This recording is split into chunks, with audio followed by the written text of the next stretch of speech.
ATV ko, oh. Kasi itong trail na to para sa ATV lang at saka sa mga motorbike. Nagbabawal na daan. Ay, wala kami ATV. Ito na lang. Tatlong ATV yan. Ang Pilipino nga naman, ito ay pinagbabawal na daan sa mga people dahil ang dadaan lang sana dito, Ito yung site natin. ATV lang at saka motorbike. Pero naghanap kami ng shortcut. Ito na kami. Ito yung shortcut papunta sa aming campsite. Dapat ang nakadaan dito ay yung mga motorbike lang. At saka ATV. Ayun na kami. Oh, malapit na. Ito lang pala yung shortcut. O, diba? Nakaalis na yata sila at nandiyan nakabalik na.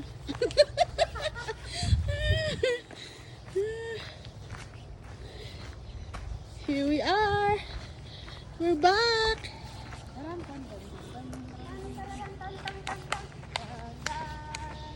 We're back.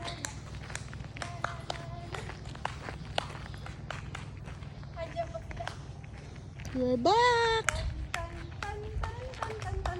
Baka natulog din si Hane. May sinabi siyang ice ko. Ha? Isang bulk ng ice. Uy, sayang na. Pero madami na tayong ice eh. Ay, baka kailangan.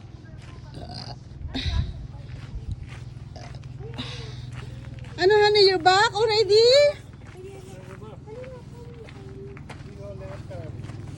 Tay, may isang bag na yelo doon. Sana yung binigay na lang sa atin ng lalaki. Kuhanin mo, Tay. Marami ka pa bang yelo? Oo. May isang Kasi bag ang dami na. Isang bulk. Ay, isang bulk. Buo siya? Oh, okay. Receive natin kasi sayang. Ay, ito. Buo. May naiwang ice dito sa snow. Alam nyo ba? Oo, sayang. Hugasan mo. Hugasan. Hugasan. O, diba? Ganyan ang Pilipino. Diba? Pulutero. Pulutero. Okay, yan na.